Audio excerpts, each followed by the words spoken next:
Bueno, primero, en términos generales, podemos decir acerca de este panel, ¿no?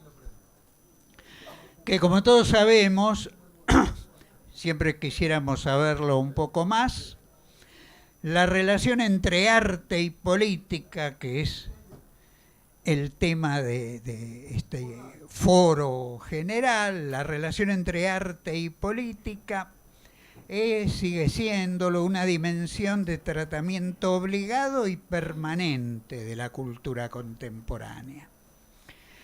Y esa relación es hoy percibida en su pluralidad de soportes mediáticos y en su asociación con perspectivas históricas, teóricas, de estilo, de género y sobre todo políticas.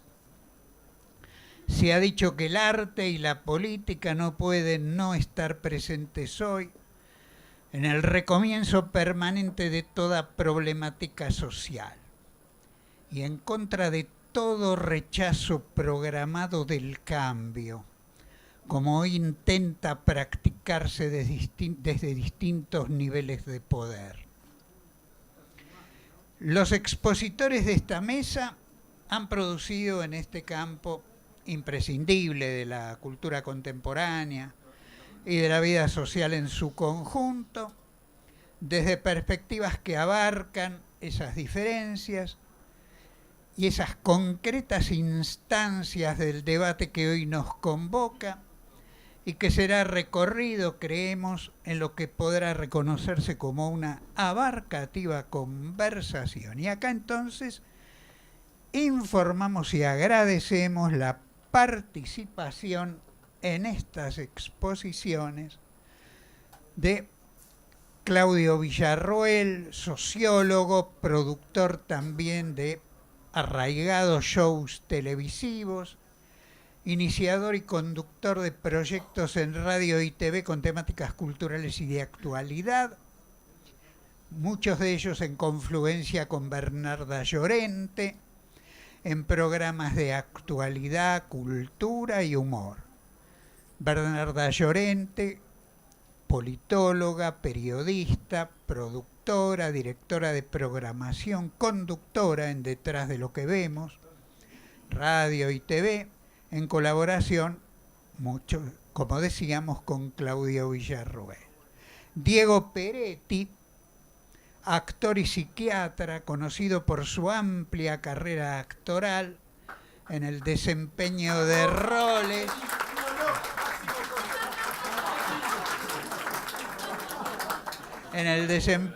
roles múltiplemente representativos de la propuesta escénica contemporánea. Rep, dibujante y humorista,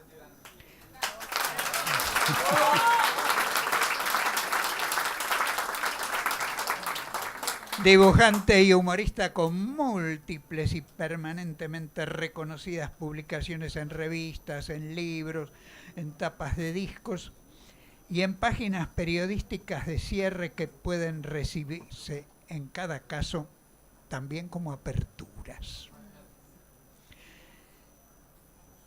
Y Ana Lucia Ribeiro Pardo, especialista en políticas públicas con formación y producción asimismo en teatro y comunicación, que ha sido responsable de políticas culturales en el Ministerio de Cultura de Río de Janeiro.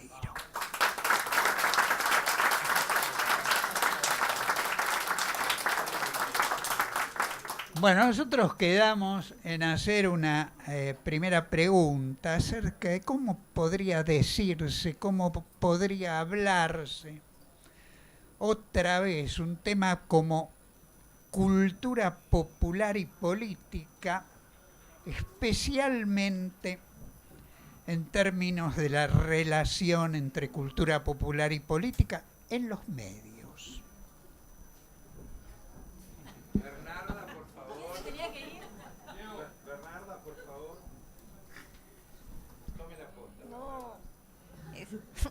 Buenas tardes a todas y a todos. Es horrible empezar primero, ustedes lo saben.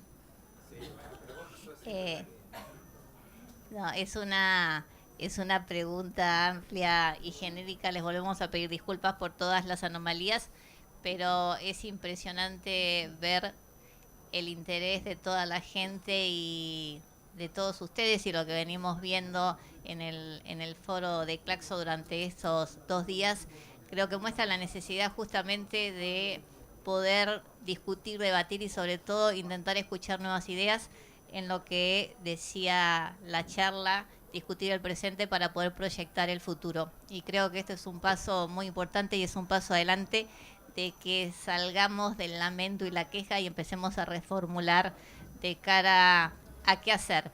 Porque finalmente tanto en términos de medios como en términos culturales, si algo ha ido ocurriendo es que justamente el neoliberalismo, que es el tema de este foro, ha logrado tener algunas respuestas como más rápidas o más adecuadas o más adaptadas a las nuevas situaciones y a las nuevas tecnologías. Esto es una charla, vamos a ser breves. Yo creo que hablar de cultura popular hoy es casi un término antiguo porque prácticamente por la posibilidad de difusión y por la posibilidad de que todos somos al mismo tiempo emisores y productores, la cultura en sí misma es cultura popular. Y yo no haría esta distinción porque me parece que básicamente lo que hay que hablar es de la construcción de sentidos comunes, que esto tiene que ver con la cultura. Ayer el vicepresidente boliviano, García Linneas, decía una cosa interesante, que prácticamente, tal como se ha avanzado en los últimos años, el papel prácticamente fundamental de la política tiene que ver con esto, con la construcción de otros sentidos y con la construcción de un sentido común. Y en esto la cultura es la base fundamental. En general el sentido común a los que se enfrentan y nos enfrentamos las sociedades tiene mucho que ver con un sentido conservador o con un sentido común mucho más cerca del neoliberalismo, porque todo lo que vamos recibiendo desde la educación a las relaciones e incluso a las diferentes expresiones culturales tiene que ver obviamente con una cultura dominante. Creo que por momentos hemos logrado y hemos tenido la suerte de los que estamos acá en este panel haber trabajado juntos y haber logrado muchas cosas. Nos acostumbramos en 12 años de poder darle otro sentido a la cultura popular. Nosotros programamos y producimos Telefe durante 10 años y creo que con la experiencia y para ser breve se derribaron algunos mitos. Uno es el elitismo en cuanto a la cultura, ¿no? Esto de que las masas necesitan recibir contenidos fáciles y sin profundidad para poder ser masivos. Durante 10 años hicimos una apuesta y bueno, los simuladores, por ejemplo, fue un ejemplo acabado de esto, que se pueden hacer productos de altísima calidad y ser masivos, que una cosa no está reñida con la otra y que la gente finalmente es lo que busca y lo que está buscando, y hoy es uno de los procesos que pasa de que por qué le está dando la espalda a la televisión. La segunda cosa es que hay que aprovechar las oportunidades y cuando se pueda hay que intentar avanzar lo máximo posible, y fue una época dorada en la que logramos construir otro tipo de contenidos que hoy los extrañamos y que prácticamente han desaparecido en la televisión argentina y en otras expresiones culturales.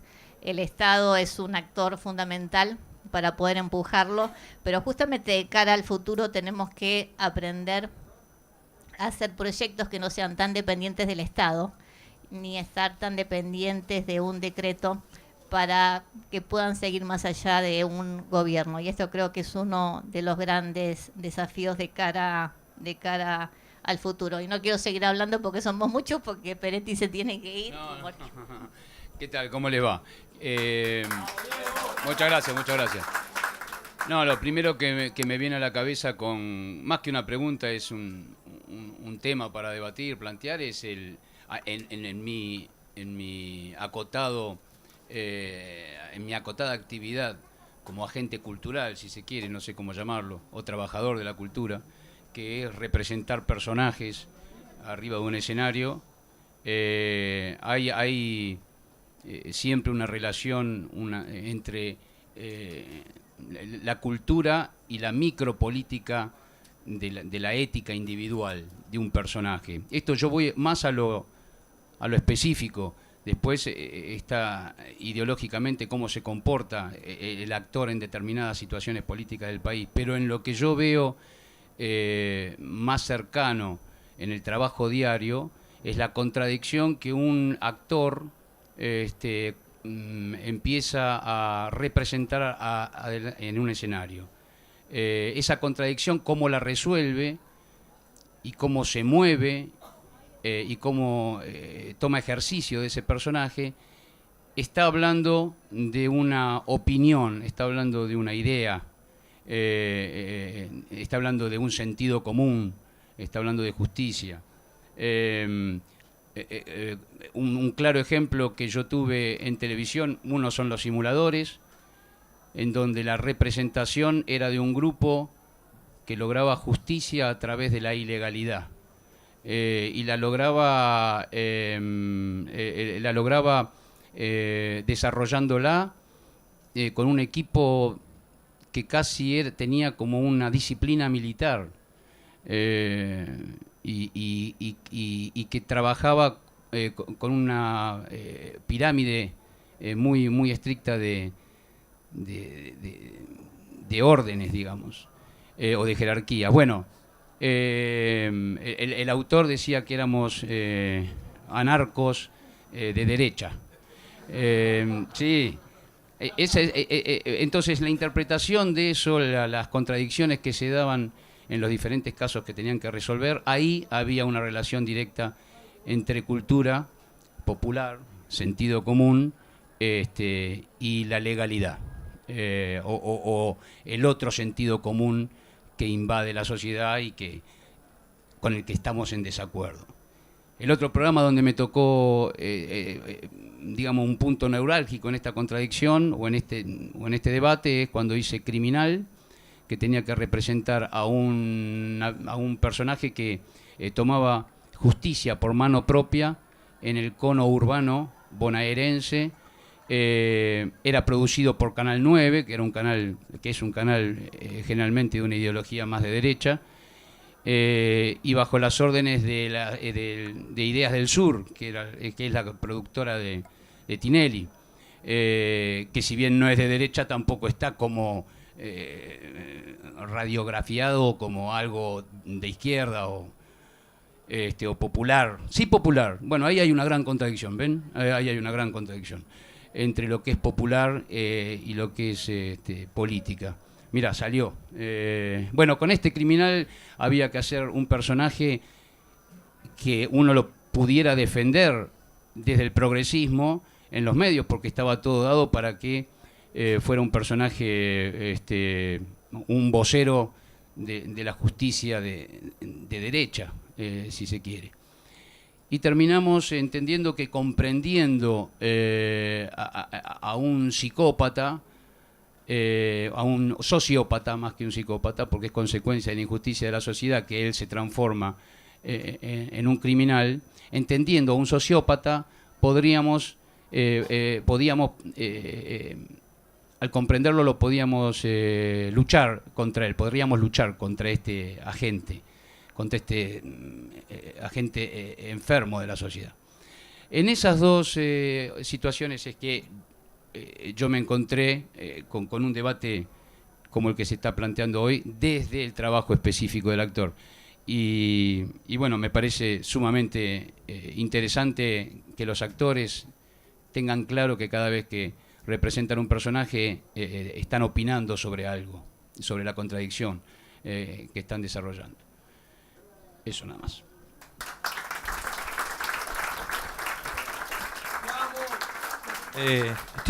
Vino con la hinchada, vino con Máximo Cosetti. A ver, yo quiero preguntarle, ¿son todos argentinos o hay gente de otros países? ¿Quiénes son de otros países? Levanten la mano. Nos gusta conocer a la audiencia. Muy bien, nos gusta. Buenísima, porque los que son de otros países es un gran actor realmente, y ha hecho un personaje en una serie que era hermosa, y Máximo Cosetti es como un símbolo para todos nosotros.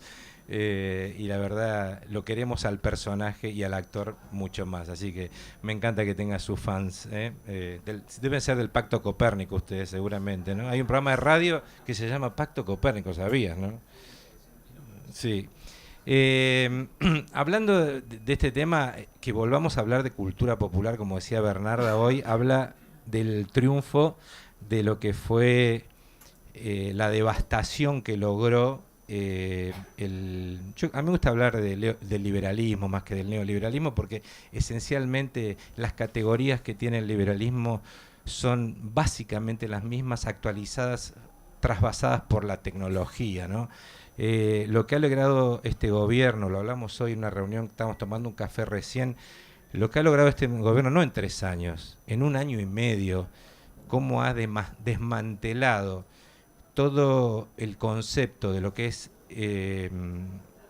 la cultura popular en los medios masivos de comunicación. Yo soy menos optimista que Bernarda, creo que por eso hace 25 años que trabajamos juntos. Nos va a costar mucho recuperarla, nos va a costar mucho porque el trabajo fino que han hecho, que es a través de lo que es el imaginario social, eso no se cambia tan fácilmente. Nosotros, al dirigir los contenidos y la programación de Telefe durante 10 años, compitiendo con un monstruo como era Canal 13, que tenía toda la parafernalia desde Radio Mitre hasta el Grupo Clarín, todo, tenían todos, donde nuestros programas eran casi ignorados, salvo cuando superaban lo que era la masividad, como era un Montecristo, o un Simuladores, o un Vidas Robadas, o bueno, algún otro, o los que hacíamos más masivos, lo que podíamos llamar más populares, que por ahí no nos gustaban tanto, pero que había que hacerlos para sostener las otras cosas que nos gustaban hacer, como Operación Triunfo, un Gran Hermano. Nos costó muchísimo, pero en eso sí somos optimistas.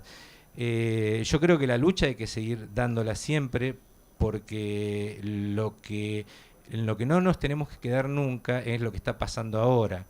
Lo que amamos la televisión, lo que amamos los medios masivos de televisión de aire, lo que serían, yo veo a la compañera acá de lo que es Brasil, nosotros trabajamos mucho con Brasil. Brasil es terrible, si ustedes piensan que Canal 13 es el cuco, no saben lo que es O Globo, y no saben lo que son los curas con Record TV. Nosotros trabajamos muchos años con O Globo y con Record TV. Realmente el trabajo fino que se hace por un lugar que no es mensurable, que no es medible, que es hasta insondable, lleva muchos años y a los que hemos puesto mucho el pecho desde la cabeza, desde la creatividad, para lograr lo que se logró en los últimos, te diría, 30 años antes que llegue este gobierno a destruirlo todo, incluso lo que han hecho con los medios públicos, que es un tema aparte, los han destruido, con gente que no tiene la más mínima experiencia en lo que es manejar un medio público. Eso es lo que más me duele, porque los medios privados sabemos que si el viento corre por la progresía o por el progresismo, y si le viene bien un Montecristo o un Simulador o una protagonista puede ser hija de desaparecidos como era Paola Crun en Montecristo, o un TV por la Identidad que ganó su primer Emmy, le va a servir si los números le dan bien. Esos son empresarios y en la medida que le dé el número van a acompañar la progresía o el fascismo, sea lo que sea. Lo que me preocupa son las políticas de Estado que se han dedicado desde el primer día, cuando bajaron la ley de medios, que mala o buena era algo que podía sostener la ecuanimidad o la posibilidad de que haya voces o contenidos diferenciales. Hoy en día, si ustedes escuchan los medios de comunicación masivos, hay 2 o 3 radios, 1, 2, 3, 4 radios, un medio de comunicación realmente opositor al discurso oficial, donde los propietarios están presos, por una cuestión que tiene que ver con la AFIP, donde muchísimos empresarios tienen esos planes para pagar deudas impositivas y no están presos. Entonces, estamos en un momento donde en el programa con Bernardo lo hablamos hace mucho tiempo, donde está cuestionada esencialmente, y lo decía el otro día la expresidenta Cristina, el gran problema es que la democracia está realmente tan devaluada, y estos muchachos se han encargado de devaluarla a su más mínima expresión, que estamos analizando la democracia con categorías de la Revolución de 1789. Por lo tanto, los contenidos que son productos de la praxis política y de la práctica democrática, estamos también con ese, porque se habla de la crisis de los contenidos. Hoy, nosotros cuando nos fuimos de Telefe, que fue en el año 2010, decidimos irnos porque de alguna manera veíamos lo que se venía, ¿no? Gente gritando en la televisión detrás de un par de plantas y bueno, y muy analfabeta política, no analfabeta porque no tiene educación. Gente muy poco preparada, gente muy respetuosa, gente que no podíamos imaginar que podía llegar a la televisión. Si ustedes se acuerdan, esa gente que hoy grita en la televisión era la que se peleaba porque una había salido con el novio del otro, porque estaba el jarrón o porque había otra cosa. Hoy hablan de alta política en el prime time de la televisión, gente totalmente ignorante. Esa es la televisión que va a ser muy difícil de cambiar. No la ve nadie, no piensen que la ven gente, porque tienen 2 puntos de rating, los canales de cable obviamente superan hoy en audiencia a los canales de prime time, esos canales. Entonces yo creo que el gran daño que le está haciendo el neoliberalismo, el liberalismo, a los contenidos y a la creación de contenidos, es que, primero, los grandes talentos se fueron de la televisión, y no es que se fueron a Netflix, que Netflix es una replicadora de contenidos. Cuéntenme ustedes, de las 10 series que vieron, los plots, son todos iguales. Ya saben los plots, salvo que me hablen de un Breaking Bad, o de un River, o de un no sé qué, 3 o 4, pero estamos importando contenidos, ya no podemos importar novela turca porque el dólar se fue a la mierda, perdón.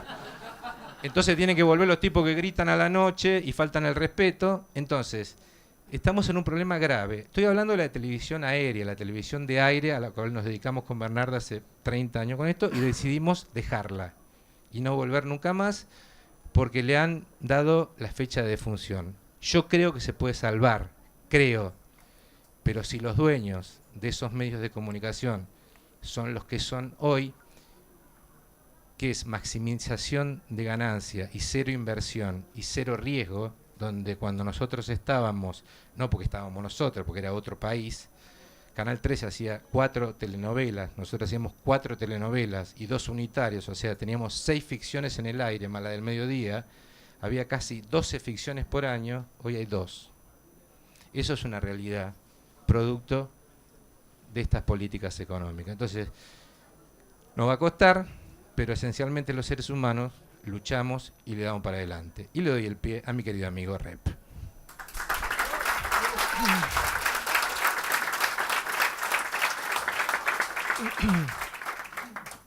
Sinceramente no sé qué puedo aportar a esta mesa, porque es una mesa muy generalista para mi gusto.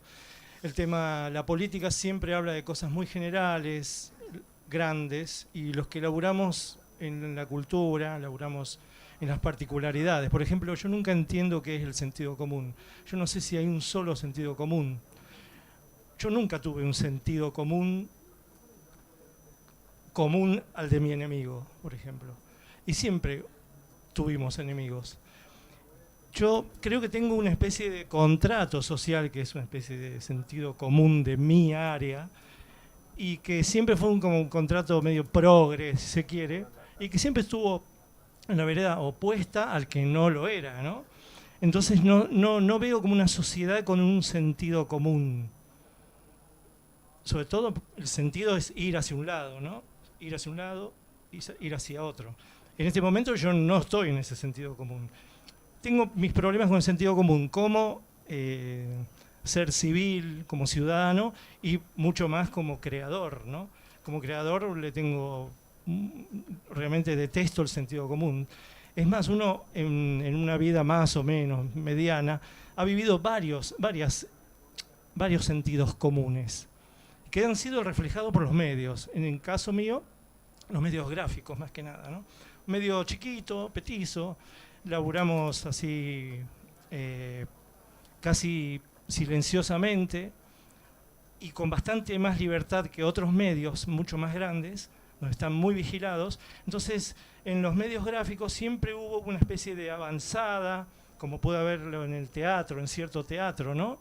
Donde sí se pueden ver algunas adivinanzas de lo que será, algunas, ¿cómo se dice cuando? Vanguardias inclusive, ¿no? Que luego cuando llegan a una especie de meseta de sentido común de ese medio gráfico por sobre todas las cosas, que es lo que yo siempre he laburado, medio que empieza a polillarse y se termina muriendo, ¿no? Te puedo describir la revista Humor Registrado, cierto momento de Página 12, muchas revistas que les puedo contar la historia de la gráfica argentina desde 1880, 1870, del Mosquito para acá, han celebrado, han sido vanguardistas hasta que se apoderaron de ese discurso de libertad y la sociedad lo metabolizó y se transformó en un humor de sentido común de ambos bandos, vendría a ser, ¿no? En este momento yo lo que percibo, y quizá este sea mi único aporte, es que hay un humor viejo en el ambiente. Hay un humor que se ha hecho en el 2001, se ha hecho en el 2000, 1998, por supuesto sin las redes, que esa es la gran novedad. La gran novedad es la velocidad de las cosas, es la anonimidad del humor, en tanto a que cualquiera dice cualquier cosa y sale corriendo, toca el timbre y sale corriendo, y están los autores que sí firman esa audacia o no. Y la otra cosa, que sí, esta sí es algo nuevo y que tenemos que ir pispeando, es que es la irrupción femenina, ¿no? Esto sí que es algo nuevo con respecto al 2001, pero después estamos en la misma historia, estamos reaccionando ante un neoliberalismo que ya hemos probado y tenemos un humor como de tristeza por haber caído de nuevo en aquello que atacamos. ¿Y cómo puede ser? Esto es un déjà vu.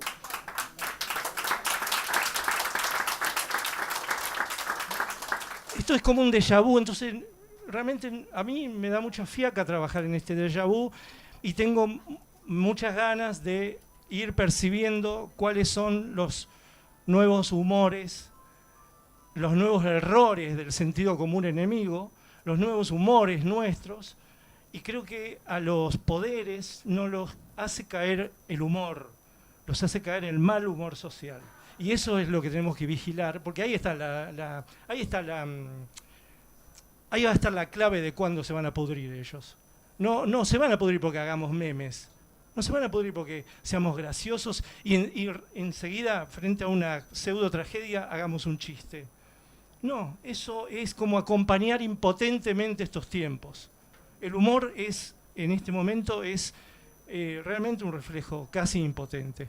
Me parece que lo que tenemos que ver, que cuando la cosa se empieza a pudrir, es el mal humor, es la bronca y no el humor. Bueno, eso es todo lo que tengo que decir.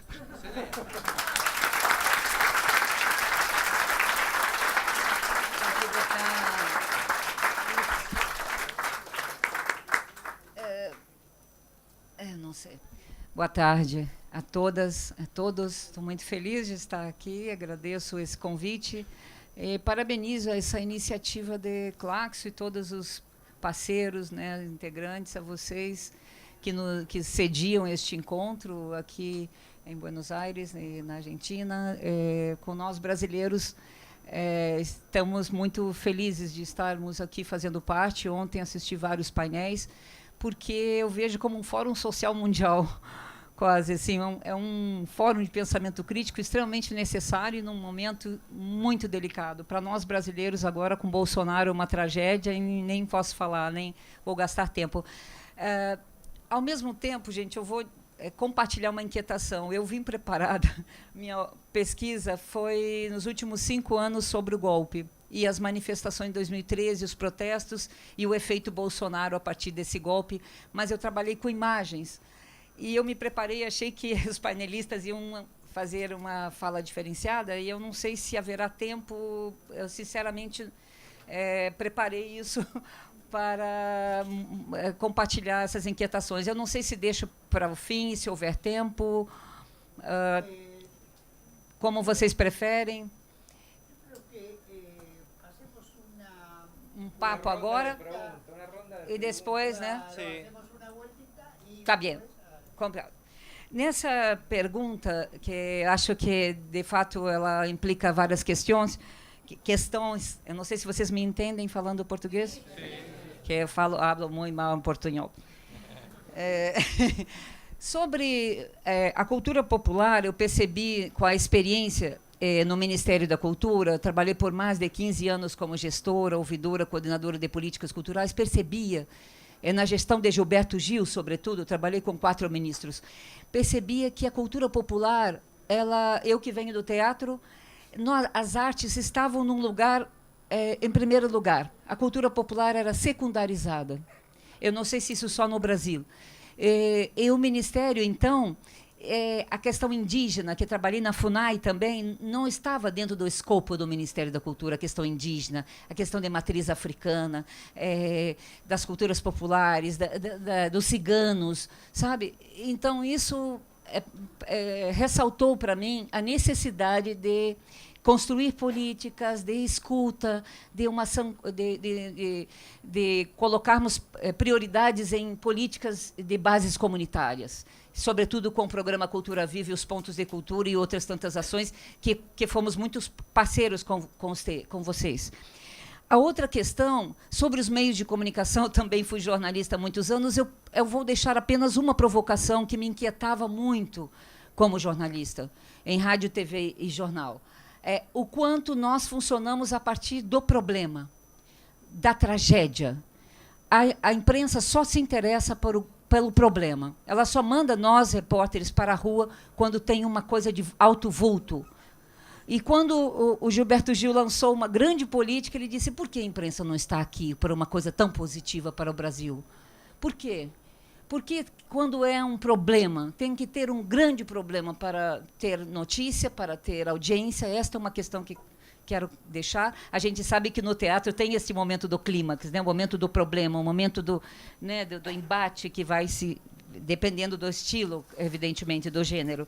E, para finalizar, nas minhas reflexões, também eu trabalho com as teatralidades, venho trabalhando com teatralidade, a teatralidade do comum. Isto me interessa. Para além do lugar do ofício nosso, de profissionais da cena, há uma teatralidade que me inquieta, que é do indivíduo comum.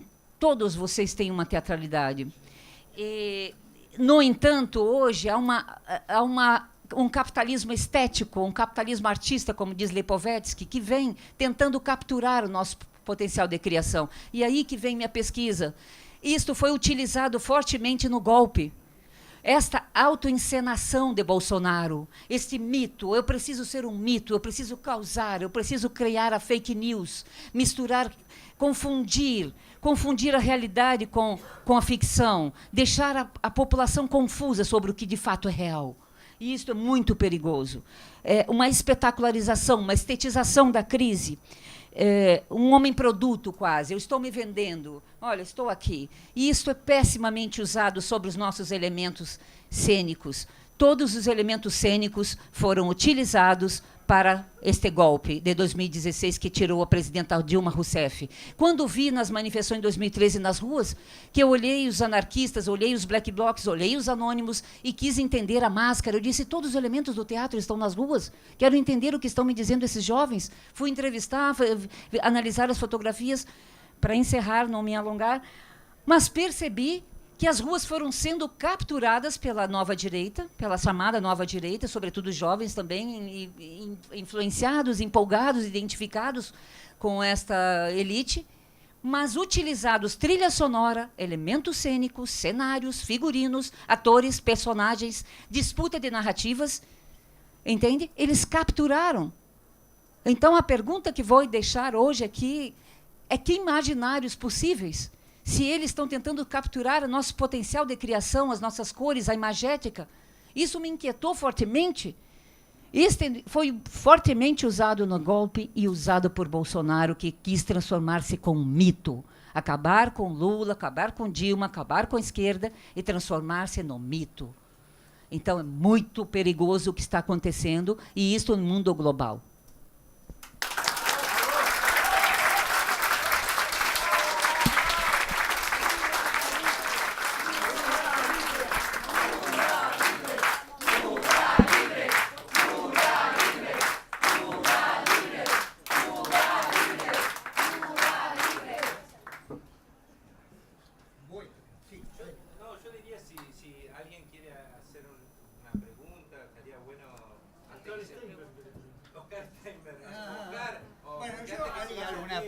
Pero primero ver. ¿Alguna pregunta, alguna para preguntarnos a nosotros? Sí, dale. Yo tengo una. Me encanta escucharlos y verlos. Yo los sigo siempre. En las 7:50, ¿no? ¿Se le puede dar el micrófono? Sí, el micrófono. Perdón. Sí, gracias. Ni aunque me pare no consigo mucho. Yo digo, esta cuestión, me pregunto también, me encantó lo que dijo él sobre el sentido común, porque yo vengo de una época en la que uno decía hacer las cosas como Dios manda y todos entendíamos bien qué quería decir, y hoy ya no es así. Entonces, yo la pregunta o la reflexión que les quiero provocar es tanto el sentido común como la cultura. ¿Cómo la construimos? ¿Cómo? ¿Es desde el Estado bajándonos contenidos o no bajando lineamientos? Digo el Estado como digo iglesias, como digo cualquier entidad de estas que son un prototipo, ¿no? O es el pueblo el que... En la Iglesia Católica hay una cosa que se llama sensus fide. El sensus fide es que el pueblo llega a tener una idea sobre algo. Entonces eso vas como subiendo. O sea, en la cultura, en el sentido común que hoy se construye, parece, ¿cuál es el camino? ¿Cómo hacemos para construir? Porque ayer lo escuchaba a Lula en su exposición de Uruguay del Claxo del año pasado, y él decía que la izquierda había fracasado porque no había sabido construir una cultura.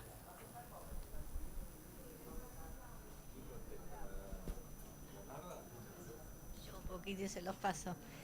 Sí, lo del sentido común, obviamente yo lo entiendo como el pensamiento predominante de una época o de determinados sectores, y es muy cambiante cuando uno analiza, por ejemplo, el sentido común a partir de determinadas inclinaciones culturales o determinada producción cultural de una época, las manifestaciones culturales. Uno se da cuenta que hay una parte importante de la población, en general la que tiene como mucha menos postura, que es mucho más permeable a esta especie de sentido común o pensamiento de la época. Yo me refería en términos culturales a este sentido común, que en realidad le podemos hablar de distintos sentidos o significaciones, a qué se construyó en todos estos años, y me parece que cuando uno revisa para atrás, y lo importante revisar para atrás es cómo seguir para adelante, uno creyó que por determinadas transformaciones que se daban en términos económicos también venían las transformaciones culturales, o por lo menos, digamos, parte lo creíamos. Yo creía, por ejemplo, que la cultura de derechos humanos o la cultura democrática era inamovible en las democracias latinoamericanas después de las dictaduras. Bolsonaro demuestra un poco que no es tan así. Argentina lo demuestra a medias, al mismo tiempo demuestra que este pueblo tiene memoria, que el 2x1 no resultó, que hay determinadas cosas que están mucho más impregnadas en el gen nacional que otras. Pero uno pensaba que había cosas que se compartía, que se había construido una cultura como mucho más solidaria, que menos individualista, que el criterio de igualdad estaba mucho más impregnado en todos nosotros. Y cuando uno ve una sociedad que vota Macri, no una vez diciendo que no va a hacer lo que hizo, sino 2 veces, hay cosas que uno tiene que preguntarse por qué impregnaron o en qué fracasamos. Finalmente, cuando la derecha avanza, más que los propios méritos, que sí los tuvieron para entender determinados fenómenos, también hay que preguntarse en qué fallamos nosotros.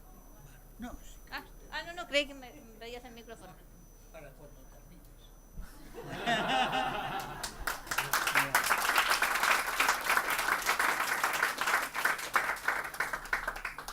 yo digo, ustedes que tienen la gran experiencia, ¿no? A veces grande, a veces gozosa, me imagino, a veces terrible. Por ahí pueden dar ejemplos, ¿no? De lo ocurrido en los medios, por ejemplo, momentos en que algo en los medios se sintonizó y pudo representar una novedad, y los momentos en que eso fue cayendo y cayendo. Con respecto a la ficción, yo me acuerdo de la apertura democrática en el 83. Aparecieron programas como Sin Miedos, Compromiso, Vínculos, bueno, nada, Zona de Riesgo. Hay como ahí una apertura de pensamiento y que se pudo volcar a la ficción, y en ficciones sólidas, no pancartistas, sino ficciones sí de contenido social, pero con personajes bien construidos y con estructuras dramáticas sólidas.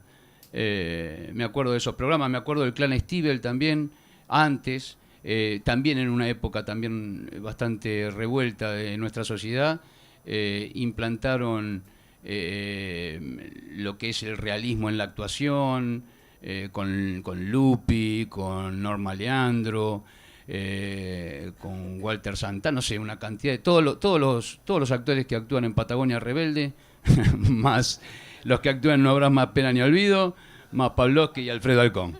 Ahí están todos. Entonces, esos dos momentos sí tuvieron desde la ficción una respuesta, ya te digo, de contenido, de dramaturgia con contenido social bien hecho. Yo recuerdo eso. Había apertura desde los medios para hacerlo, y había un núcleo energético en los agentes culturales nuevo, novedoso, de querer expresarse. Y eso formó un cóctel bastante interesante.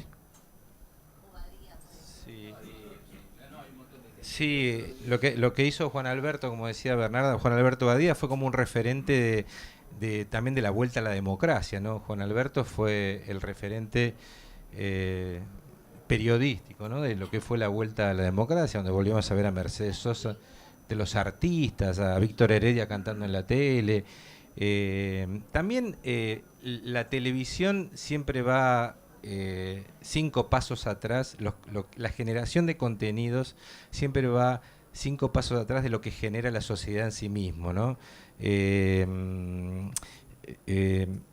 Pero lo bueno está en la decisión política de los que manejan esos contenidos, de ponerlo, de hacerlo, de todos los programas que marcaste vos, La Bonita Página. Hubo programas realmente y que casualmente han caído no han caído, se han diluido, han desaparecido por los contextos. Tienen que ver con los contextos sociales. Yo estoy convencido que los programas que pudimos hacer, porque fuimos privilegiados y tuvimos una suerte increíble durante los 10 años que estuvimos dirigiendo Telefe, fue porque el contexto social y político que se dio era un contexto de defensa de la democracia, defensa de los derechos humanos. De alguna manera, los simuladores, me acuerdo cuando hicimos Resistiré en el año 2003, veníamos de la peor crisis de la Argentina, y la idea original de Resistiré, cuando nos juntamos, de tenemos que hacer una novela de un personaje que tiene que resistir esto que nos está pasando. Así surgió una locura, que tiene que resistir esta locura que nos está pasando. Tocamos fondo, pero requete fondo. Y así surgió, nos juntamos con los autores, que Pelati y Segadi, dijimos, chicos, hay que armar un personaje que tiene que estar al límite de caer en la corrupción, que era Pablo Echarri y Fabián Mena, de que tiene que estar al límite, pero tiene que resistir y ir por sus valores y tener que aguantar esto que nos está pasando. Y así surgió una novela que después pareció de culto, y nunca la pensamos ni de culto ni de no culto. Era la última bala que nos quedaban para que nos rajen en ese momento. Y la verdad que también tiene que ver con eso. Muchas veces se cree que los productos que marcaron alguna tendencia en la televisión son de un pensamiento. Nunca hicimos un focus group en nuestra vida. Tiene que ver con los contextos y con la libertad que te da el contexto para generar cosas. Acá lo tenemos a Diego, que cuando vino Damián y los chicos vinieron con un VHS, con el capítulo 0 de los simuladores, vimos 20 minutos y dijimos esto va al aire, porque era algo que nunca habíamos visto en nuestra vida y se daba un contexto de un país que decimos, che, yo creo que esto merece la gente ver esto y hay un país receptivo para ver esto. Era una inversión con Damián Cifrón, que estaba más loco que todos nosotros juntos, para y dijimos, vamos a invertirlo, se podía hacer, había dinero en ese momento para producir un programa y que por ahí hoy está ese dinero y se dedican a otras cosas. Yo le quiero dar a ella, que también debe tener mucha experiencia en esto, para esta misma experiencia de cómo se dio en Brasil, ¿no? Sim, eu comecei a trabalhar esses últimos 5 anos com o núcleo artístico na Globo, e a grande preocupação essas novas tendências por causa do tempo. Acho que uma das coisas que a gente está vivendo esse tempo muito veloz, né? E das redes sociais e da mudança, e uma tendência também, se a gente for ver no audiovisual, uma tendência da série mais do que às vezes do filme ou da super série. Agora os dias eram assim, pegando a ditadura, 2 períodos. E aí a preocupação sempre era assim, Ana, eles me pediam como curadoria, olha, quero fazer um sobre brasilidade, para entender esse Brasil tão vasto, tão diverso. Por quê? Porque uma das críticas sempre era estar mostrando só uma parte do Brasil, na Leblon, na Zona Sul, no Rio de Janeiro, como se isso expressasse toda essa diversidade tão rica de um país, né? Com essa mistura toda. E, ao mesmo tempo, essa mudança veloz que nós estamos vivendo. Como expressar isso num veículo como esse que né, implica em toda uma cidade cenográfica, vários personagens, toda uma narrativa, e como que você... Então, eu vejo uma preocupação muito grande também, tanto no jornalismo, né, na equipe jornalística, o impacto das redes sociais. Percebo as redes sociais impactando fortemente, como nunca, no jornalismo, porque percebem que, dependendo daquela narrativa que entrou no jornalismo, vai ter de nossa parte nas redes sociais, nós filmando, nós fotografando e trazendo outras, contra-hegemonicamente, outros olhares sobre essa realidade. Então, eu percebo isso, uma influência grande, que eu acho positiva, no núcleo jornalístico, quanto também no núcleo artístico. Aí depois, ano passado, Ana, queremos trabalhar os papéis sociais. Por quê? Dentro da Globo também já percebi as atrizes muito empoderadas. Por quê? Porque a questão das mulheres e também da questão do negro, e também outra questão que achei muito positiva é quantos atores negros temos aqui dentro da televisão, quantos atores na dramaturgia, na escrita. Então, uma preocupação também de ser mais igualitário, isso também achei positivo, e querendo entender esse mundo tão rápido e veloz, essas mudanças, né, que nós estamos aí atravessando.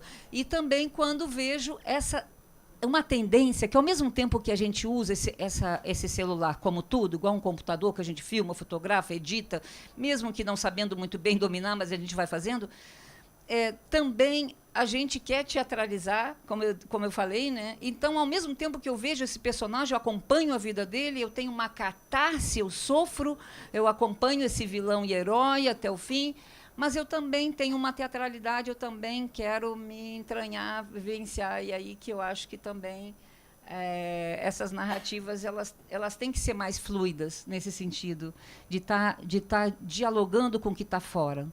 Né, e não só levando. Os cidadãos que estão sentados aqui, eles não querem mais só ser consumidores, depositários, só fruir a arte. Ele quer também sair desse lugar, para além de Bertolt Brecht. Brecht já tinha quebrado essa chamada quarta parede, para colocar esse espectador como transformador da cena que ele assiste. Mas, para além disso, a gente quer intervir na cena. E aí? Então, desculpe, estou provocando. Gracias, muy bien.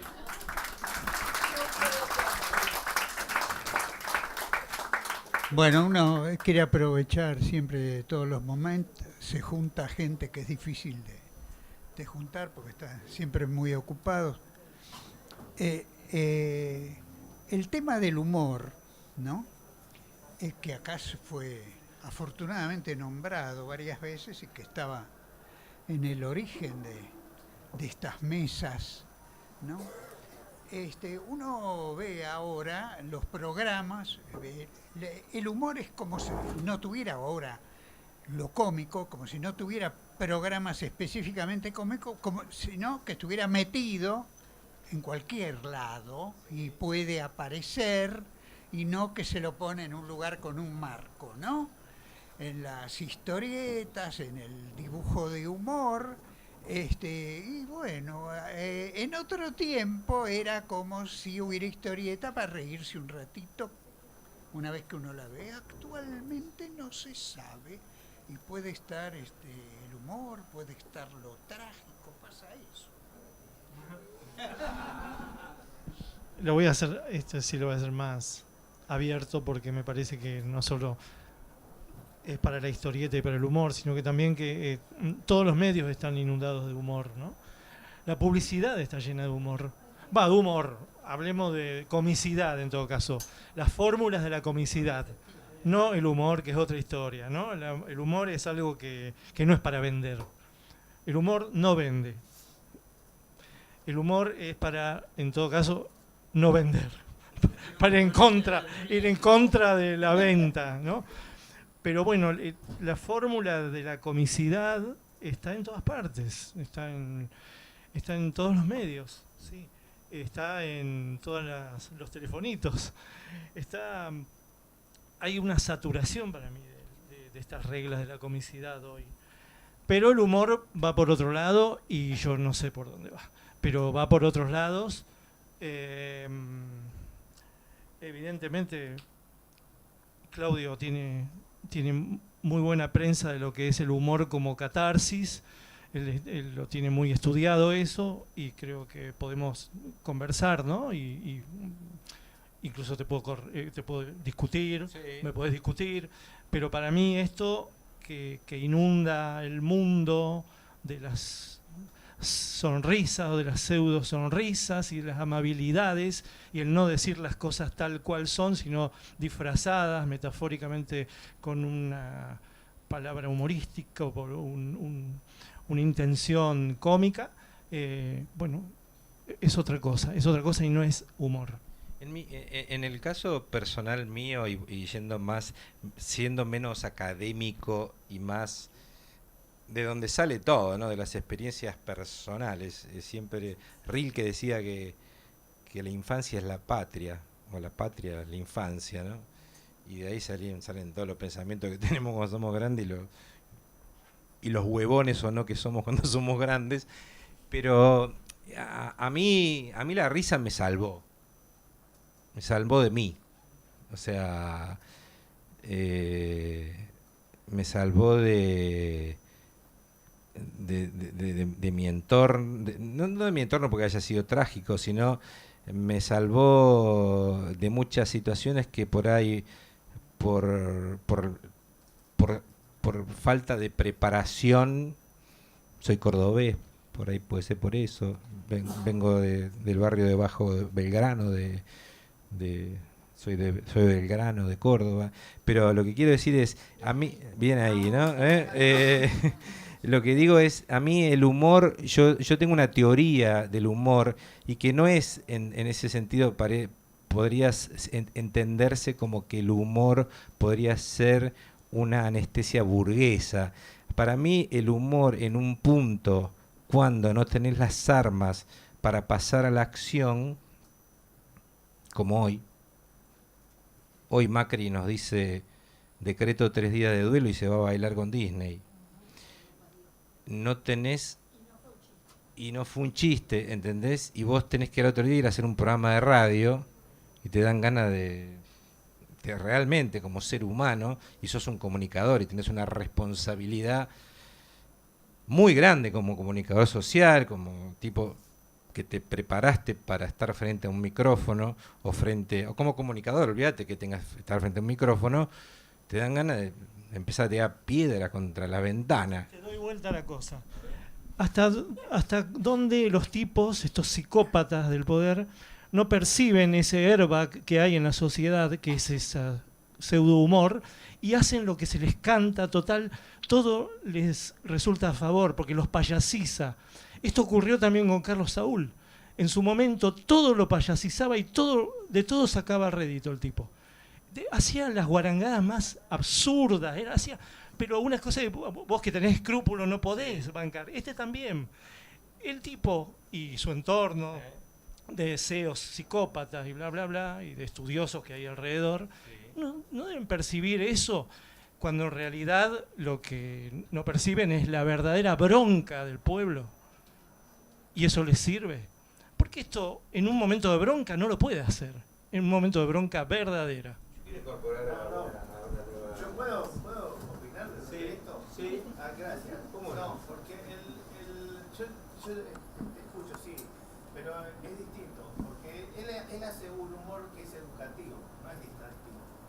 O sea, vos podés hacer humor, todo eso que pasaba en los 90, que vos decís, está muy bien y lo comparto. Pero el humor que hacen él y Bernarda es un humor educativo. Entonces vos te podés reír y pensar a la vez.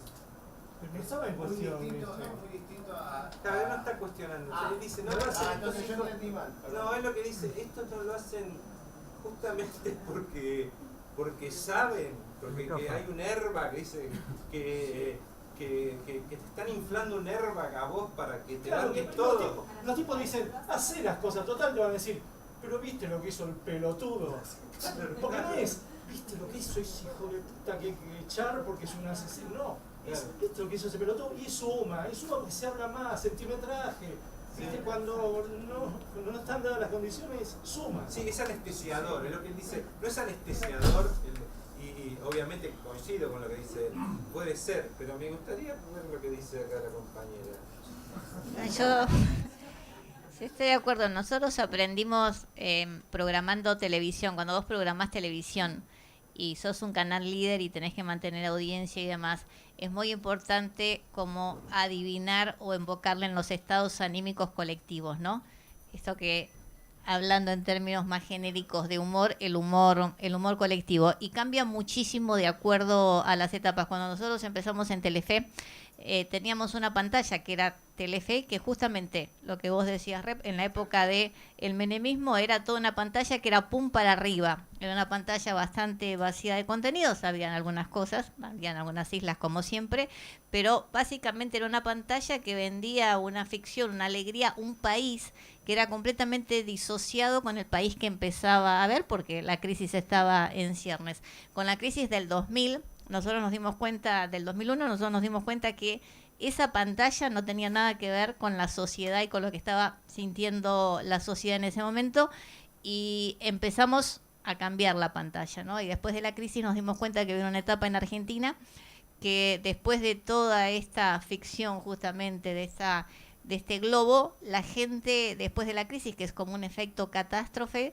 intentaba responder qué nos había pasado, intentaba responderse a sí mismo desde otro lugar, y empezamos a meter contenidos desde documentales a una serie de programas periodísticos hechos desde otro lugar que hablaban profundamente de qué nos estaba pasando a los argentinos, y así sucesivamente. A mí me parece que la clave de todos nosotros que finalmente tenemos y concebimos nuestra actividad, que nos toca, digamos, nosotros producimos contenidos, pero sobre todo comunicamos a partir de lo que hacemos, no importa la especificidad de cada uno, es cuál es el en qué momento y con qué discurso y con qué ánimo podés llegar mejor a la gente. Se trata, me parece, de eso, de cómo penetrás con un determinado discurso que no estamos hablando solo de discursos políticos o ideológicos, sino también estamos hablando de cambios culturales, ¿no? Nosotros, por ejemplo, en las ficciones intentamos hace mucho tiempo cambiar lo que era el papel de las mujeres y hacer mujeres muchísimo más activas, hacer heroínas, etcétera, etcétera, o hablar de la trata de personas, o sea, hablar de una serie de temas que también son temas que nos perturban y que deben ser cambiados, no solo desde la política, sino también desde las pautas culturales y como sociedad, de hacer una sociedad mejor y distinta.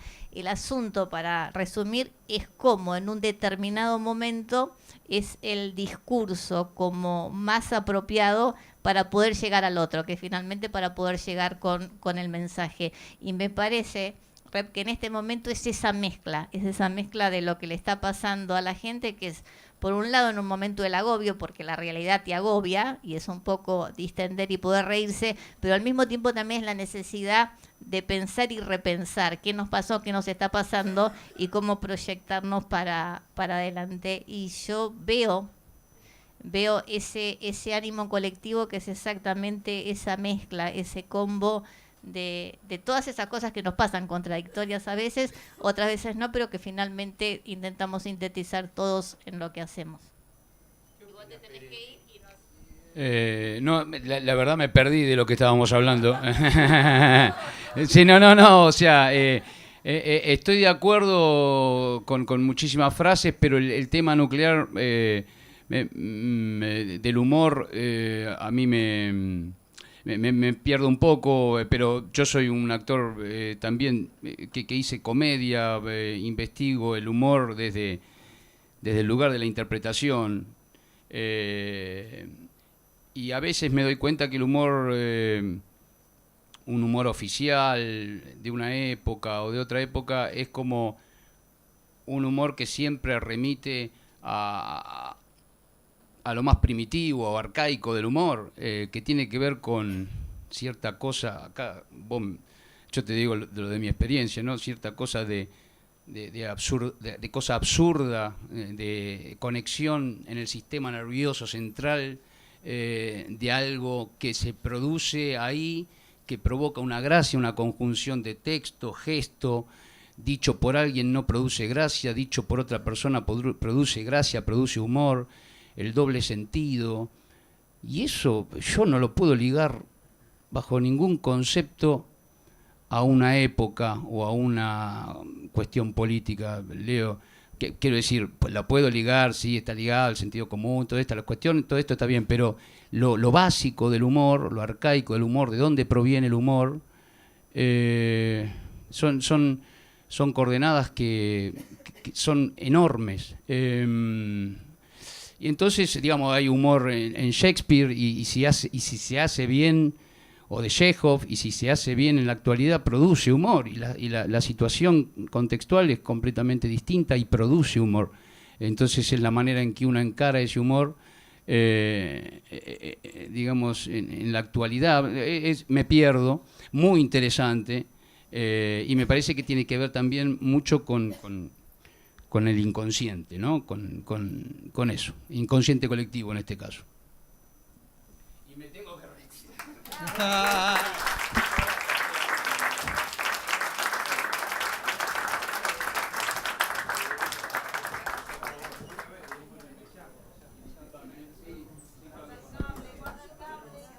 Un poquito más, un poquito más. Bueno, de lo que recién se hablaba, tan bien y tanto, acerca del humor y de lo cómico, ¿no? La pucha, sí se ha escrito sobre eso, ¿no? Que siempre está esa cuestión de que en lo cómico uno se puede burlar de otro, se puede burlar de mucho, puede hablar de algo en lo cual todos somos payasos, bueno, fenómeno. Y en cambio en el humor y siempre hay como una especie de burla de sí mismo, ¿no? El que tiene humor es el tipo que puede llegar a eso, ¿no? Esa especie de sacrificio a través de lo cómico para mostrar la propia tragedia a través de ese acto cómico, ¿no? Primero hablar de humor con un maestro como este me encanta, ¿no? Bernie para mí, yo lo admiro profundamente, primero por su coherencia, y primero porque me divierte mucho lo que hace, y primero porque es un genio. Ya van 3 primeros. Estoy re mal, me parece que el ribotril me pegó para el orto. No, lo que digo, el tema... ¿Dije 3 primeros? Estoy re mal. Primero. ¿Y por qué son 3 primeros? Está buenísimo 3 primeros. Mañana hace un chiste con eso, no tienen orden. No, pero no sé si te querías decir algo del humor vos, perdón, que estamos... Vamos. Sí, obvio, perdón porque somos unos... Somos terribles nosotros, los argentinos somos terribles. Vocês são maioria. Vocês são maioria. É brincadeira. Não, eu não sou uma atriz, fui, né, uma atriz, não estou atuando agora, mais dramática, acho difícil fazer humor. Não provoques mais, né? Não provocas mais. Mas a única coisa, assim, é que uma dos personagens que eu mais gosto é o palhaço. Então, assim, apesar de eu nunca ter sido uma atriz nunca fiz humor, acho dificílimo fazer. Acho que tem um elemento trágico no humor. E também uma outra coisa que me chama a atenção do palhaço é que ele escancara a sua imperfeição. Então, o que eu gosto, o humor tem uma aparente leveza, de uma dificuldade enorme, eu creio, como vejo, né, de fora, fazer humor. Acho difícil. Mas tem uma aparente leveza e um escancaramento da nossa imperfeição humana. Então, isso me atrai muito. Assim, é um certo não levar-se a sério. É um certo... que traz para mim a figura do palhaço, mas poderia, né? O palhaço, sobretudo, ele escancara. Tudo nele é hipérbole, tudo nele é escancarado, tudo nele é exagerado. E isso, né, é colorido, é muito grande, é o sapato, é a cara, é o nariz, é tudo grande. E tudo escancarado. E esse erro que cai quando erra... Sim. Então, isso, eu acho que o humor... Então, eu ficaria horas falando de como assisto, como me impressiona, somente. Muchas gracias. No, lo que yo decía, segundo... Me funcionó la sinapsis. Escucha, no, lo que yo decía, también el humor en estos mundos tan extraños que estamos viviendo con Aguad, que ya es un chiste, decís Aguad y te reís, porque si no te matás o te reís, ¿viste? Es lo que muy interesante lo que vos decías, que es como que vos decís, bueno, digámoslo, esto le armamos un airbag por todos lados a esto. Me hace acordar la película de Pino Solana, Selexilio Gardel, ¿te acordás cuando explotaba, ¿cómo se llamaba? Este actor, Miguel Ángel Solá, que iba explotando como una síntesis del exilio, ¿viste? El tipo iba inflándose y explota en medio de que se filmó en el Abasto esa escena, me acuerdo. Lo que digo es, el humor también es una forma de, en estos momentos del liberal, de esta forma de ver como tiene el mundo, de verlo como una planilla de Excel, es una forma de existencialismo moderno. ¿Por qué? Con la crisis de la democracia, a mí me cuesta creer, ¿están grabando? Me corta, en esta democracia moderna, burguesa. Me cuesta muchísimo. Me cuesta creer, me cuesta entender que un gobierno nacional y popular, creo que un gobierno nacional y popular perdió las elecciones. Me cuesta creer que estos ganaron. Me cuesta, ¿no? Me miro todos los días al espejo, me pellizco, me digo al perro mío que me muerda, digo, no puedo creer que estos, porque yo vengo del mundo privado. Estos eran los CEOs de la compañía donde yo laburaba. Yo nunca laburé en el Estado, en mi vida. Y porque apoyé a un gobierno nacional popular, por la calle todavía me dicen chorro, y nunca laburé en el Estado, ¿entendés? Entonces, y es una forma, desde la risa, como decía el amigo, desde la risa, esta mirada casi existencialista de reírte de esta democracia que puso a estos muchachos en un lugar que piensan que es una empresa y donde la gente son números y donde los ciudadanos son consumidores.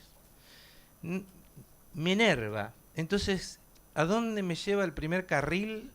A la risa, que es donde... bueno, los cordobeses somos así, o sea, por eso tenemos ese humor cordobés que nadie entiende también, lo entendemos los cordobeses nada más. Pero en mi casa era así, toda tragedia, toda cosa trágica, se transformaba en 2 minutos en un chiste cordobés, en un chiste. Entonces, creo que encontramos esa forma de reflexionar y a los 2 minutos meter un chiste con un personaje que tenemos, porque si no, no se puede vivir. Y nosotros somos privilegiados, cobramos nuestro sueldo, nos fue bien. Yo pienso cada vez que hablo o con Bernarda en la radio, pienso en el tipo que cobra 10 lucas, 9, 12, que no llega a fin de mes, 7, a los jubilados que le sacaron el poder adquisitivo, pienso pienso en los bolivianos que los echan porque de los hospitales. Pienso en ese ser humano que es argentino y que piensa así. La única que me queda, y no la racionalizo, es buscarle la ironía, buscarle el sarcasmo más atroz a eso, porque si no, no puedo sobrevivir. La risa es una forma para mí de sobrevivencia. Es desde ese lugar. Y me pregunto lo que vos decís, ¿no serán tan HDP que lo hacen pensando en crear un amianto para que toda esta sociedad se acostumbre a que cada vez va a ser peor? Digo, no pueden ser tan perversos. No pueden ser tan perversos. Yo no lo sé. ¿Vos qué opinás, querido Rep? Permitime que te diga algo. Sí. ¿Qué pasa con nosotros, cuando ustedes hagan todo esto, con nuestra autoridad? ¿Cómo queremos al hermano? Negro, blanco, amarillo, lo que fuere. Eso es lo que a mí me pasa con esta sociedad. Volvimos a caer porque no sabemos querer. No sabemos querer al otro, respetar al otro, darle la mano al otro cuando lo necesita. Estaban agazapados, con las uñas así. Agazapados, ¿viste? Como cuando está el tigre escondido con las uñas así. Y se bancaron 12 años de gobiernos con un odio que todavía no lo han desplegado completamente o no lo han saciado completamente. Por eso nosotros tenemos que luchar para que eso pase. Es que lo que creo que nuestro humilde aporte, creo que el de Rep, el de Bernarda, el de los que estamos en responsabilidades, es no echarle leña al fuego, es desde la inteligencia que podamos tener más o menos, es aportar lo que podemos y aprender de los errores y tener memoria. Aprender desde la ayuda al otro, aprender que el otro es un hermano, sea del país que sea. Sí, pero si reciben a un tipo que mata por la espalda, a un delincuente que está corriendo, ¿cómo haces? ¿Cómo haces con esa imagen que un presidente recibe a un policía que está corriendo a un tipo que delinquió, en vez de meterlo preso, le meta 2 tiros y lo mata? ¿Cómo haces frente a eso? Porque lo votaron. Los argentinos, perdón. No, digo, sí, a ver. Si me permite que introduzca a esta discusión, estamos en un foro de pensamiento crítico, cultura popular, y me gustaría poder introducir en este debate la educación. Vengo del campo de la educación. Creo que parte de esto que podría llegar a mejorar sería desde la educación. Si hay algo que no existe o se pretende que no exista en el ámbito educativo, es el pensamiento crítico. Estamos como muy esquematizados. Y si hay algo que no existe, es la cultura popular. La cultura que se transmite desde lo educativo es la cultura la académica, clásica, la hegemónica permitida, la que está bien vista. Y son 14 años de educación, y los primeros 14 años de un ser humano en donde se crean subjetividades, sentidos, simbolismos. Entonces sale un adolescente de 18 años que ve tus programas, pero que en la escuela le dicen no hay que mirar tele porque la tele te arruina la cabeza, que a escondidas o que al lado de papá Ventinelli te llegan con esos conceptos de lo que es la cultura popular.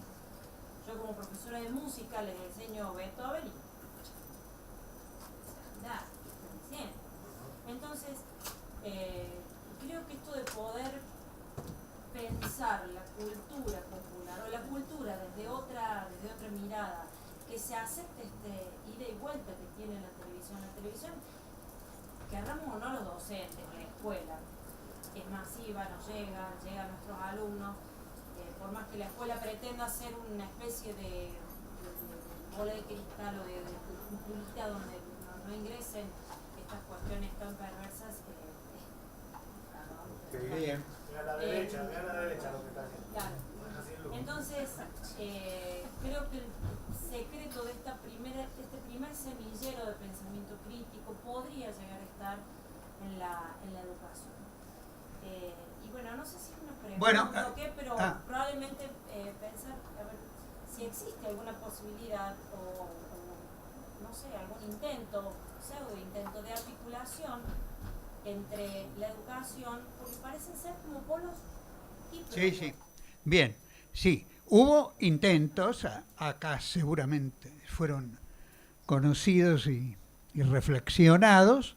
Como se sabe, hubo diferentes intentos de enriquecer, posibilitar una mirada y una relación con los medios más rica, más enriquecedora, ¿no es cierto?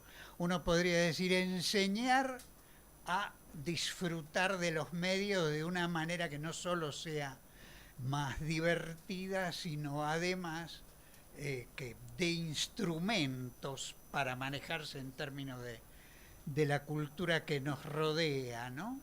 Yo eso, no sé si sería la última o la penúltima pregunta, pero preguntaría así enseguida. Preguntaría si se puede pensar que en este momento como nos vamos capacitando o estamos con más posibilidades de crear una relación con los medios y una educación acerca de los medios que permita esa mirada, por un lado más disfrutadora y por el otro lado que da herramientas para subsistir. No le contesta.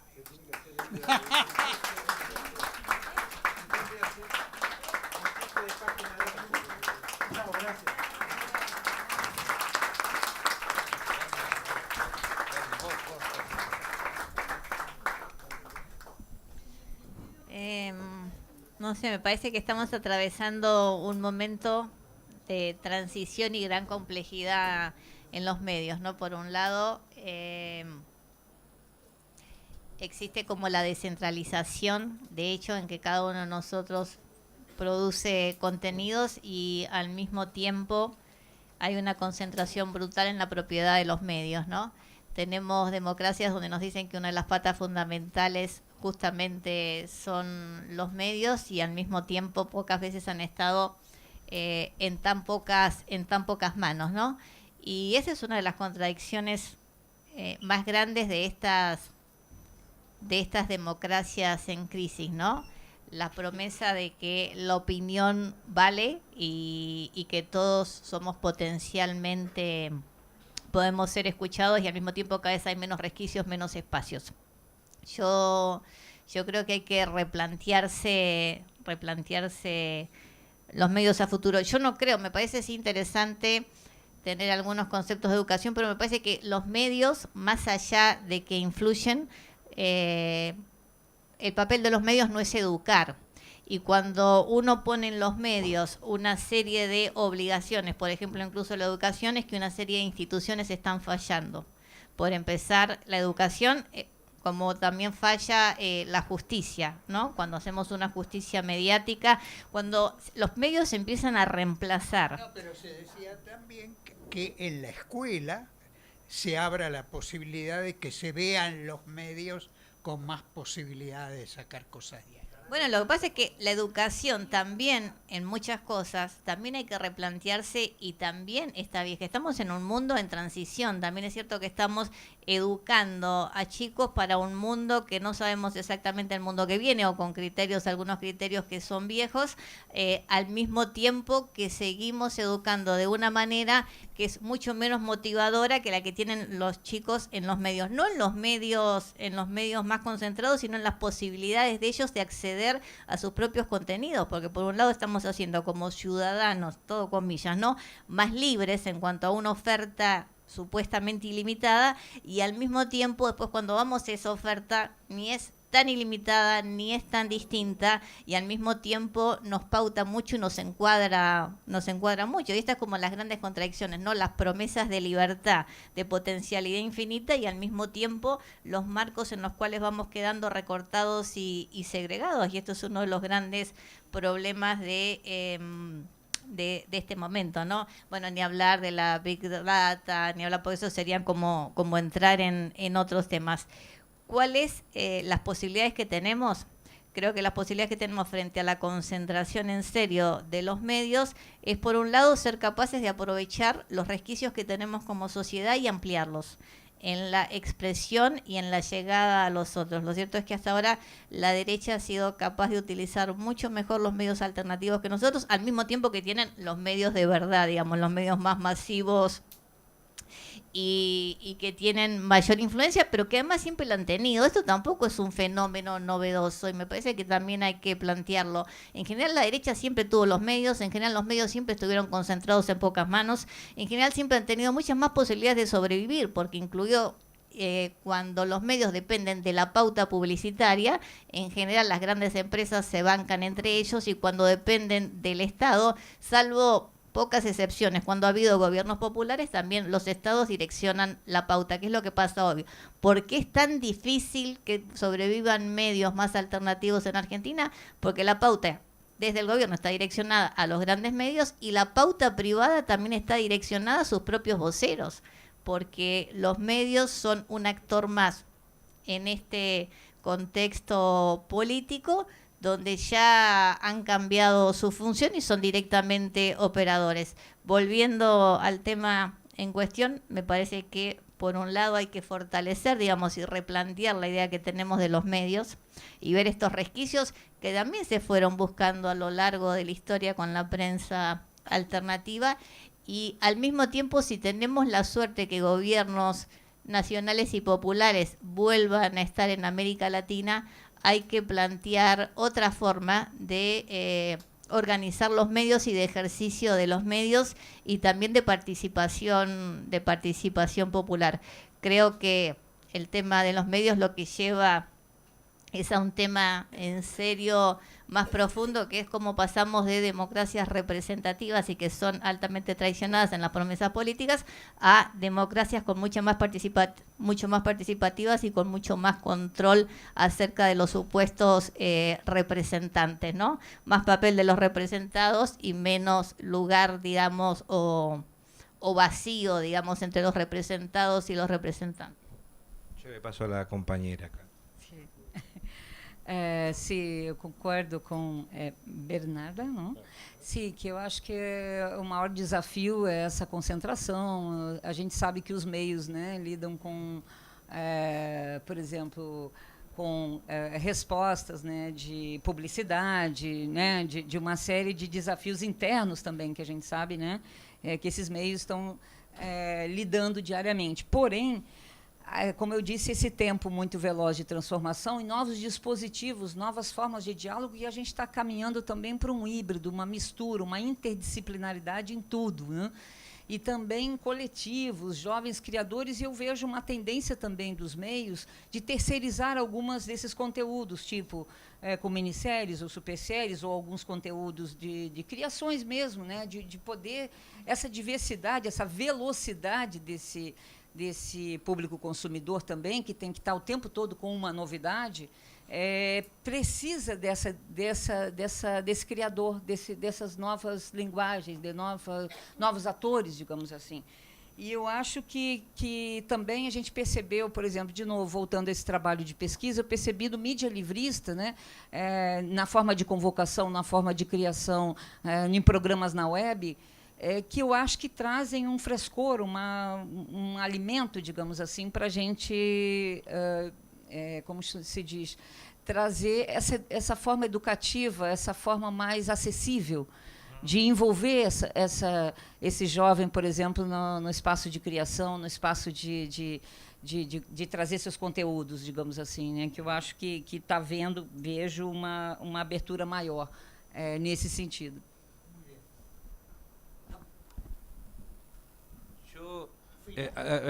Sí, vos querías dale, a ver, hagamos, tenemos que ir en serio en 10 minutos, hacemos, vos querías hacer una pregunta, Ale. Le damos el micrófono.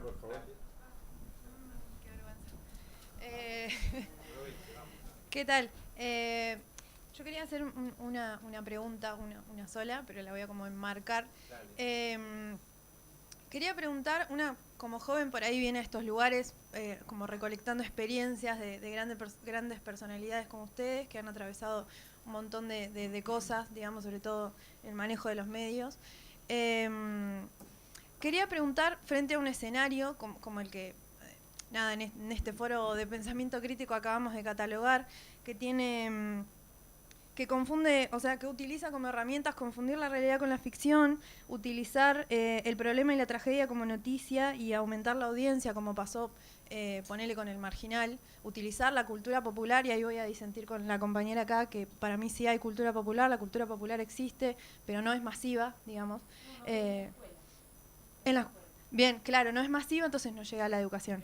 La cultura popular existe y también los grandes medios la toman y lo transformaron en el marginal, ponele, con todos los pros y los contras que eso requiere. ¿Qué herramientas o qué recursos ustedes pueden observar hoy actualmente, siendo que tenemos un panorama de recursos económicos completamente vaciado? El Ministerio de Cultura pasó a ser Secretaría, por ejemplo. ¿Qué herramientas pueden observar para nosotros, los trabajadores y trabajadoras de la cultura, que estamos dentro del suelo o del subsuelo, digamos, de los recursos económicos, para poder construir y para poder avanzar de aquí en adelante? No sé, se me ocurre, por ejemplo, la resolución que tuvo el grupo integrado por Saborido en su momento frente a la crisis, de generar un humor con 2 pesos, digamos. O sea, frente a eso, frente a una crisis de recursos económicos completamente vaciados, ¿qué herramientas ideológicas o culturales, o de las que sean, a ustedes se les ocurre o que observan para brindarnos a nosotras, los jóvenes y las jóvenes que estamos peleándola, digamos? Primero, con jóvenes como vos hay futuro, quédate tranquila. Nosotros siempre decimos con Bernarda que ustedes, más allá de los recursos, son el futuro. Argentina tiene una tradición de creatividad y de potencia y de fuerza para generar proyectos que lo verán. Yo critico mucho el tema de las redes sociales, pero el tema de las redes es una gran posibilidad de generar creatividad, porque siempre hay alguien de buena fe que ve eso y surgen cosas. Te doy un ejemplo concreto, que es nuestro programa de televisión en Crónica TV. Nosotros, parece un chiste lo que voy a contar, pero nosotros hace 3 años que estamos girando con ese proyecto por los canales más importantes de este país. No te puedo contar. Y somos nosotros, no es que no nos creemos nada, obviamente, ¿no? Y la respuesta de los empresarios de la televisión es: nos encantó el programa, pero no hay un peso. O sea, te damos el espacio, pagalo todo vos.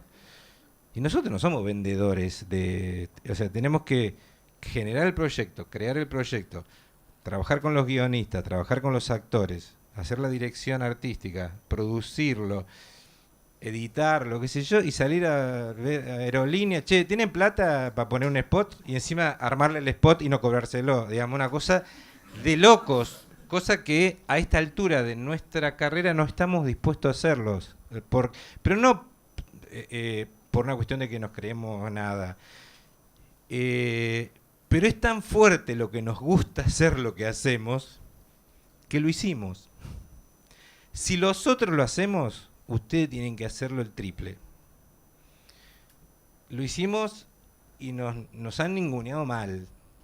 En lugares que fuimos, así tranquilitos, yo salía, Bernarda es mucho más power, más fuerte que yo, ya saben. Yo salgo que romper todo, porque no puedo creer que me digan, che, nos encantó el programa, pero no tenemos un peso, le damos el espacio a las 3 de la mañana, vayan y vendan. Yo en mi vida vi la cara de un anunciante, en mi vida. Y manejamos presupuestos de $100 millones.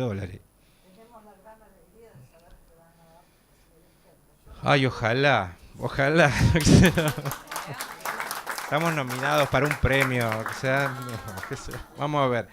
Pero más allá de eso, nosotros tenemos la misma pasión con que hacemos el programa en Crónica TV como cuando hacíamos 25 programas en Telefe. La misma pasión. Cuando ganamos el Emmy en New York con Televisión por la Identidad con las abuelas de Plaza de Mayo, es la misma pasión que hacemos este programa chiquito, es la misma pasión. No pierdan eso, porque esto va a pasar, esto tiene que cambiar. Esto es una pesadilla en la historia argentina, lo que está pasando. Que Lombardi maneje medios de comunicación, no puede ser, es un error de la historia. ¿Entendés? No puede, es un error de la historia, chicos. Gente que no sabe absolutamente de medios públicos. ¿Vos querés decir algo? ¿Me querés parar? Porque arranco y no paro más. No, yo lo que quiero decir que me parece que finalmente si uno va a los parámetros que fue construyendo la propia televisión o los medios audiovisuales, cada vez son más inaccesibles, ¿no? Nosotros estamos en una televisión y eso que la televisión argentina es relativamente barata en comparación con otros modelos de televisión, como puede ser la estadounidense, etcétera, etcétera, son parámetros prácticamente inaccesibles, lo cual hace que solo la concentración de medios pueda hacer determinados productos. Yo creo que lo primero hay que romper con determinados parámetros de lo que es hacer un producto, de lo que es producir contenidos y cómo se producen. Hay que romper con todo eso y empezar de nuevo, porque en esta multiplicación de la oferta, lo más importante me parece que es la creatividad, que es el desafío, es lo más difícil justamente. Cuando uno tiene muchos recursos puede tapar la falta de creatividad cuando uno tiene pocos recursos, y creo que la tecnología ayuda, y la tecnología barata y permite justamente esto. Bueno, muchísimas gracias. Compañera, perdón, los argentinos somos avasalladores. Brasileiros são difíceis aqui. Mas vamos lá. Eu tinha preparado uma apresentação, como eu disse para vocês, e eu preparei o fim dela, que tem a ver com a sua provocação. Que eu fez a seguinte questão: que novos imaginários possíveis diante disso?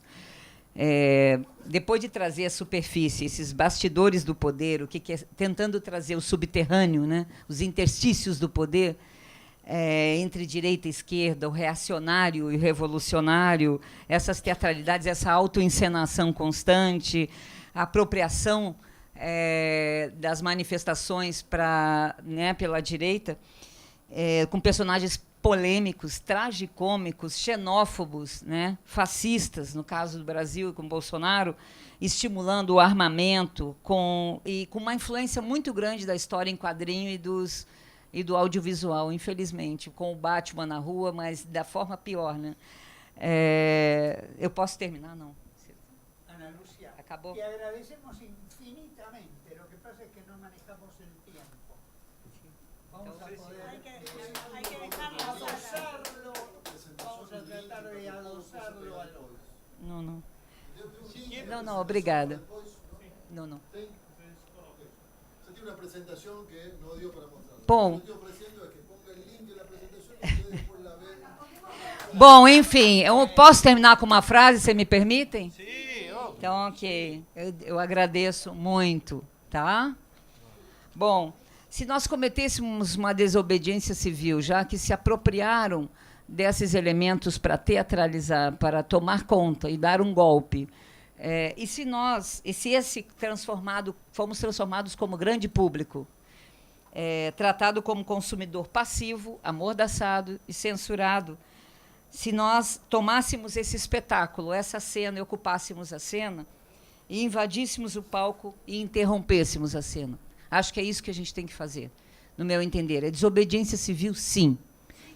E outra coisa, eu voltaria à ação comunitária dos povos indígenas, com os zapatistas, com a Plaza de Maio, com essas mulheres, as avós da Plaza de Maio, que me ensinam muito. Eu estava ouvindo essa mulher ontem, com os zapatistas, é voltar a essa educação comunitária, essa comunicação comunitária, que pode parecer para muitos atrasada. Mas já ultrapassamos isso, já estamos... Não, a gente já chegou ao ápice, a gente está cansado desse consumismo, de tudo isso, não está não servindo para nada, entendeu? E eu acho que essa educação comunitária, essa comunicação comunitária tem muito a nos ensinar.